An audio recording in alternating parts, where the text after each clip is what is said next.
Hey guys, Frank with Natural Surf Technique. I'm down here at the beach and had to cancel my lesson with my intermediate surfer. It just wasn't good enough for them to take a session with me. But I'm watching, there's a lot of people in the water. And one of the hardest things about teaching is getting them in the right wave at the right time. The hardest part of surfing isn't necessarily going to your feet. It's using good technique with good timing. Timing is the most important part about going in the wave with good technique, because if you don't have good technique, you're going to lack confidence. Then if you don't have good wave knowledge, you're going to have a difficult time getting your hands to the right spot and getting up in one motion. So there's a lot that goes with technique, with just learning how to read the waves and go into a wave at the right time. So just remember, probably the hardest part about surfing is learning how to time the wave and paddle over to the right takeoff spot part of the wave. So the journey of learning how to, surf isn't necessarily just go and catch, a wave and go straight to the beach. Learning how to take a wave, and if you notice, the wave curls to the left or to the right, like that person right there is kind of cutting to the right a little, and then they're going straight in. So your overall goal is to be catching a wave and cut right or left, so if the wave's bigger on this side of me, I'm gonna probably ride this way, but I'm looking over the bigger side purposely so I can actually see if anyone's on the wave for etiquette reasons, and two, to see what the wave's actually doing. Then when the wave gets to me, learning how to take that deep breath and then look across the wave. I never want to look straight down when I'm going up. I know beginners will do that for a while until their timing gets better, but your overall goal is to catch a wave and lean right or lean left as you're going into it a little bit, and get on the face of that wave. That's where you're going to learn and improve. But your first things first, getting the timing, which you'll see most people, that's what they struggle with more than anything, is timing, going into the wave. You see that person's just a little too early. They got up at the bottom of the wave. And you'll see that is the absolute hardest part of surfing, is going out far enough, knowing when to start paddling so you can go down the front of the wave at a certain incline. And that's why you're riding a bigger board when you're first learning, is when you're riding a bigger board when you're first learning, you're going to have better balance, you're going to have better paddling speed. You want to sit out a little bit further than where the wave breaks. So I always use the mathematical sense, is the wave's going to break in 10 feet from me. I'm going to start paddling when it's 10 feet from me. So I'm splitting the difference, and that means you can kind of glide into the wave. So if you can glide into the wave a little easier, when the wave gets to you, you can start leaning a little bit. Always breathing. You got to take a deep breath before the wave gets to you. Lift your head up so that nose doesn't catch. And just breathe out as you reach your hands further. So it's a really good technique that helps you get into the wave going down the front of the incline before it starts curling. You see that person, a lot of people, have a hard time reading when should they paddle, which part of the wave should they catch.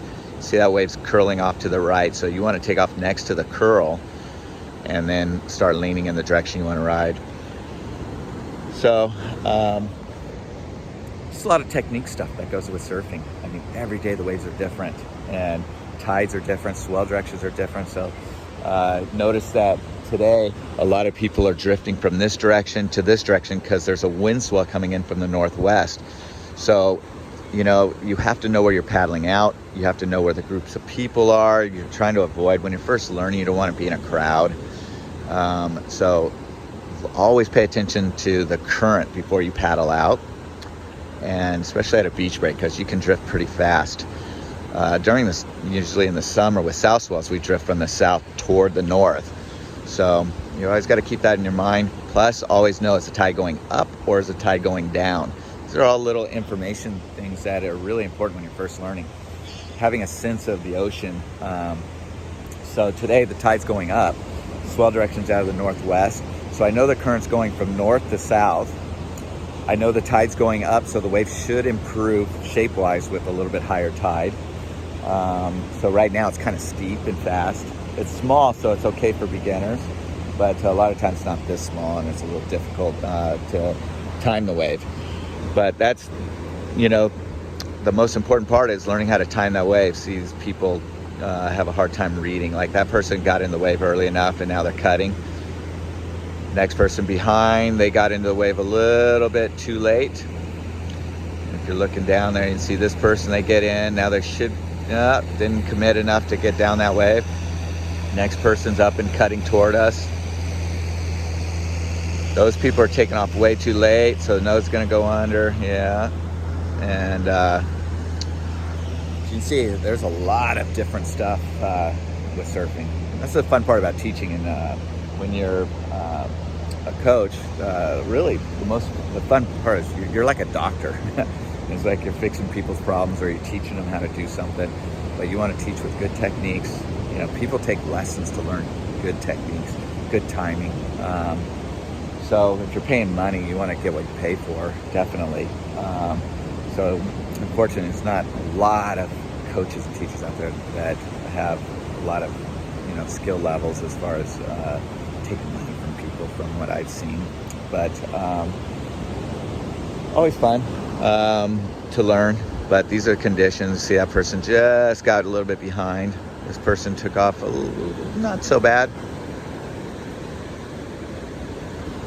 Anyway, I'm just shooting the breeze right now, going over a lot of different things. What else can I talk about?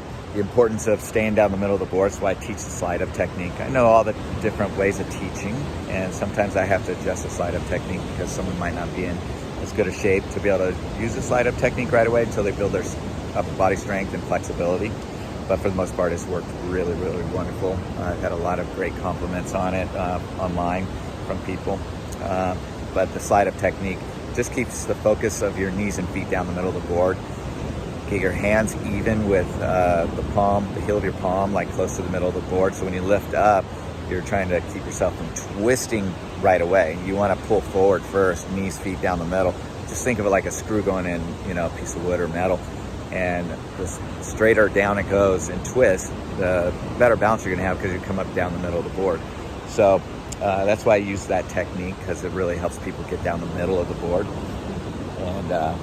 And I see, over 30 years teaching, I've seen the results, so I know it works. But the main thing is making sure you have a coach that knows how to read waves and put you into the wave at the right time, because, in LA and a lot of places, coaches aren't timing people properly, and they're pushing, shutting down the front of a face of the wave that's already curling. So you have to be careful, that doesn't happen, because when the nose goes under, you're going to, go head first, especially in these lower tide conditions. And you can hit the bottom, you can, get hurt, you can hurt your board.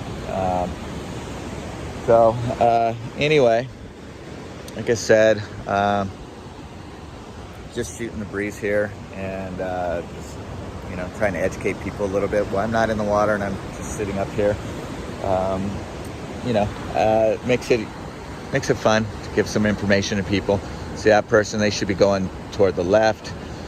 See the curls going this way on that wave. So knowing that and learning that is one of the most difficult things as far as surfing goes.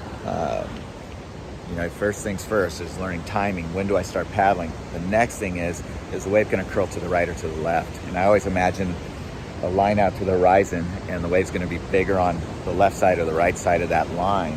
And you're using that as a gauge as a beginner. As you get to the next level, you will definitely learn how to do different things. As the better surfers know, you can take off behind the peak. You have a lot more options the more knowledge you have, of course. But for a beginner, you want to get, certain things, kind of understandings of what to do, and you make it easier. So when I always tell people when I'm working with them is, if we look out to the horizon, is the wave bigger on this side of that line going out to the horizon, or this side?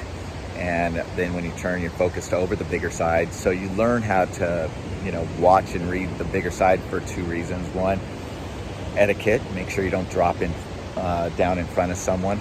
If your leash is 6 foot long and your board's 6 foot long, or 8 foot long on the board and leash, that's how far the board's going to go if you don't control your board and you take off in front of someone. So imagine if you're taking off in front of someone and you fall. Your board's 8 feet long maybe, or 9 feet long if you're a beginner, and your leash is probably about close to the same length. That's 16 feet. So the person taking off behind you, they're going to have obstacles, and they're not going to be really happy if they're on a good wave and you cut them off, as you wouldn't be. So anyway, just going to start filling in information. I'm going to start doing my YouTube channel and filling that up with some information, a little more detailed than this. I'm just giving a little bit of play-by-play right now. Just trying to educate people and, help them with technique. Can't work with everyone, unfortunately, but if I can provide some information that's going to be helpful for you guys and your surf journey, then that's wonderful. It makes me feel good that I can help people, even if I can't help them directly as a coach, but give them information online. You see that person, they're taking off and cutting right. So they're staying in front of the curl. That's where you start learning how to really surf. It's when you can get on that face of the wave. You notice all the people that were just out here a second ago, they've drifted down that way, and now some of them are getting out, walking back. So it shows you the current. A lot of people aren't paying attention to current. So it's really important. You see the group over there, they'll probably end up down this way. See, that's good timing. That person's cutting across, and they lost the wave there. Anyway, so it's Frank Caronna with Natural Surf Technique. I've been a coach since 1989, focusing primarily on technique for beginners.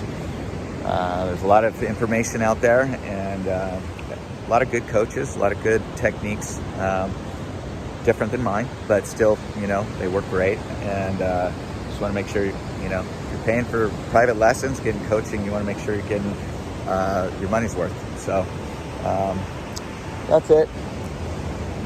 Take care, everyone. Have a wonderful Labor Day weekend, and that's it. See ya.